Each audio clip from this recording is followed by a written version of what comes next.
Hello, friends. The Lincoln Project is back at it with a couple of new ads. We're going to take a look at them. And we also have a couple of clips from Jimmy Kimmel going after Trump. Then we'll talk about it. From revolutionaries to businessmen to statesmen, their common thread has been clear: a commitment to the founding principles that make America great. Until recently, there was something else every president since World War II had in common. They all saw Adolf Hitler for the genocidal monster he was. All of them except one, Donald Trump.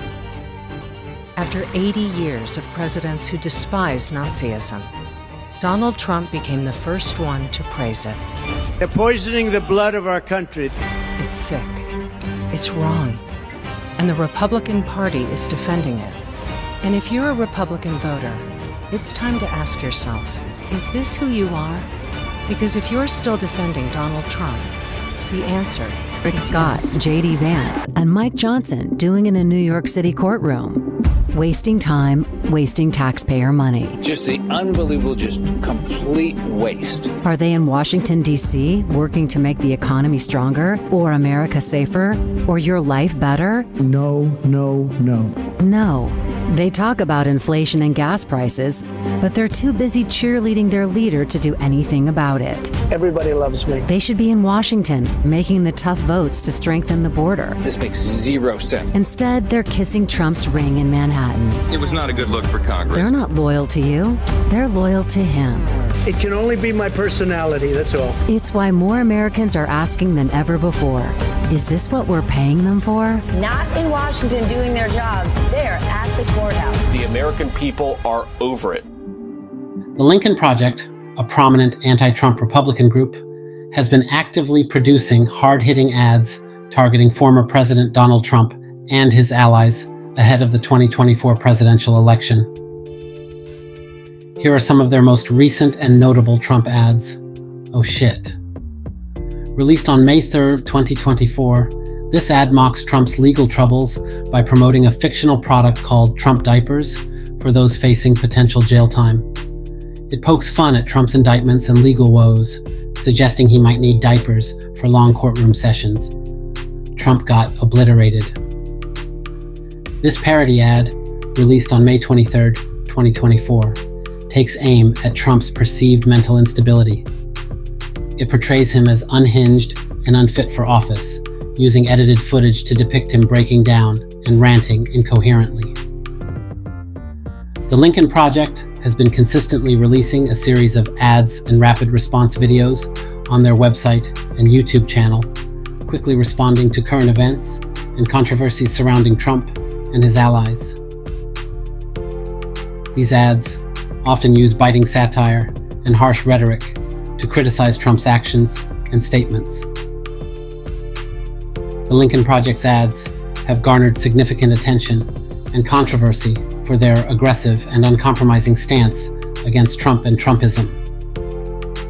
While praised by Trump's opponents, they have also faced criticism from some for their harsh tone and tactics. Nonetheless, the group remains committed to its mission of defeating Trump and his brand of politics in the 2024 election. I don't know if you heard, there's a big trial going on in New York. Our former president and future convicted felon who, after saying who knows how many times he would absolutely testify, has opted not to testify, and the defense has rested their case. I will tell you, the one thing I'm going to miss as this trial wraps up is watching Trump's lawyer, this guy Todd Blanche, silently glowering as Trump stands outside the courtroom whining every day. It's a kangaroo court. There's never been anything like this that I've ever seen. Now I have two other trials that were kangaroo courts also. It's stacked up. And I see what's happening with this judicial system, and it's just, they call it all kangaroos. They do? Who does? Who calls it all kangaroos? The legal community, the zoo community, or just you? I don't know. And then all caps and kangaroo outlined his next steps. And we'll be resting pretty quickly. Resting meaning resting the case. I won't be resting. I don't rest. I like to rest sometimes, but I don't get to rest. And then guess what he did? The guy who doesn't rest? As soon as he got into court, he nodded off at least once this afternoon. He really is something. You know, when my brother was about 3 years old, he would fall asleep like in his mashed potatoes, and we go, "John, are you sleeping?" And he'd go, "Oh," he said, "No." And that's kind of, for him, it was cute. And of course, no day with Donald Trump would be complete without a mention of the size of the crowd. The crowds outside, we can't get, it's not a very big thing for us. We don't really care that much. Right. If there's one thing we know about Donald Trump, is that he couldn't care less about crowd size.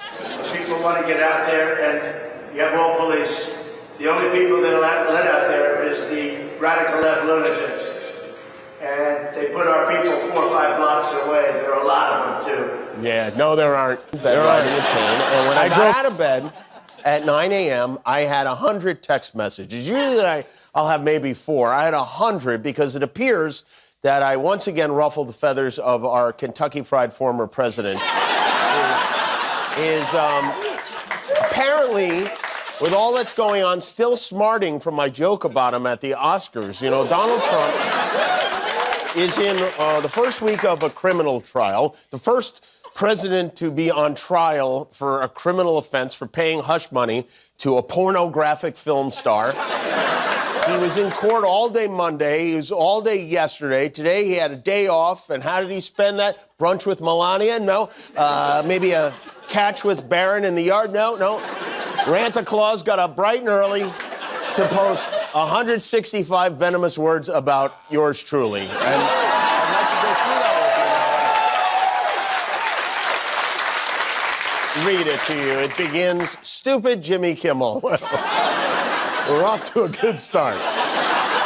Who still hasn't recovered from his horrendous performance and big ratings drop as host of the Academy Awards, especially when he showed he suffered from TDS, commonly known as Trump derangement syndrome, to the entire world by reading on air my truth about how bad a job he was doing that night, right before he stumbled through announcing the biggest award of all, Picture of the Year. It was a classic choke, one of the biggest ever in show business, and to top it off, he forgot to say the famous and mandatory line, "and the winner is." Instead, he stammered around as he opened the envelope.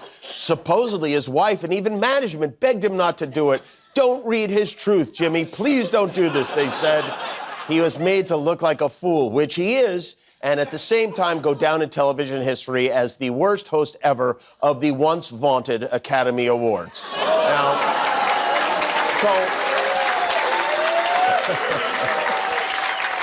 my first thought is I'm impressed by his use of the word vaunted. He was even able to spell it correctly, which is really good. Very well done. But literally everything else is not just wrong, but maybe we should be worried about him wrong. Like maybe we should take the keys away from Grandpa wrong.